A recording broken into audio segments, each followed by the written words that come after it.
तुम्हारी पूजा जारी रहेगी और उसी के दौरान तुम्हें आशीर्वाद मिलेगा और उस परेशानी, उस बुराई के चंगुल से छूटकर तुम बाहर निकल जाओगे। निश्चिंत रहो। चाहे तुम अमृतसर जाकर गुरुद्वारे के दर्शन ले पाओ या ना ले पाओ, लेकिन मैं तुम्हें बहुत अच्छे दर्शन और लंगर प्रसाद भी दिलवाऊंगा।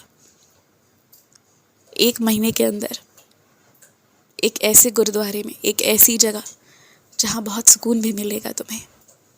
आराम से रहो। जो पीछे बचा हुआ अधूरा काम है, जिसके पूरे हुए बिना तुम वहाँ से निकलना नहीं चाहते, वो तो वहाँ से निकलने के बाद ही पूरा होगा।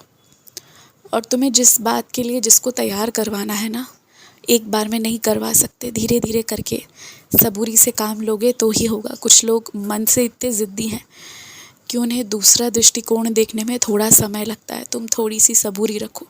एक बहुत बड़ा काम के लिए तुमने सबको राज़ी कर ही लिया है, अब जो छोटे मोटे काम है ना, वो सब भी हो जाएंगे। तुम्हें जिस चीज़ की बिक्री को करना है, जो अभी बहुत मुश्किल प्रतीत हो रहा है ना, वो कोई दूसरे मज़हब का व्यक्ति आएगा और तुम्हारी उस चीज़ को खरीद लेगा। निश्चिंत रहो उसके लिए।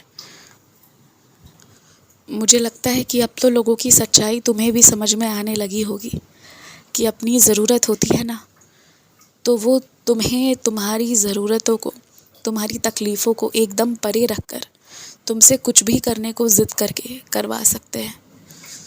और तुम्हारी मुसीबतें, तुम्हारे संघर्ष को वो पूरी तरह नज़रअंदाज भी कर सकते हैं अपने मतलब के लिए। ऐसे लोग होते हैं इस पृथ्वी पर।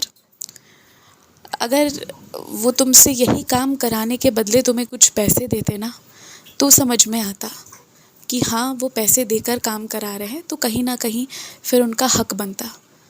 मगर कुछ लोग ऐसे ही होते हैं जो तुम्हें तुम्हारे पूरे पैसे भी नहीं देंगे, तुम्हारी मजबूरी भी नहीं समझेंगे और उन्हें उनकी चीज़ें समय पर चाहिए। दूर रहो, एकदम दूर रहो ऐसे लोगों से। और ज़्यादा जीवन में कोई हस्तक्षेप करने की कोशिश करे तो उसे रोक दो, बिल्कुल टोक कर रोक दो। उस दहलीज को पार मत करने दो जो मैंने तुम्हें बताया है। उसके आगे कोई नहीं आ सकता, सिर्फ मैं और सिर्फ तुम।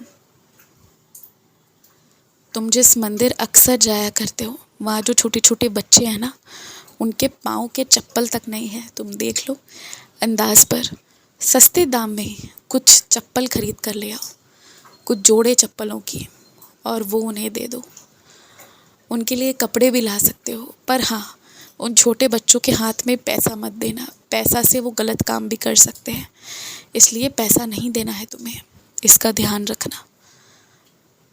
तुम्हारा प्रेम, याद रखो, बहुत लोगों के स्वभाव को भी बदलने की शक्ति रखता है।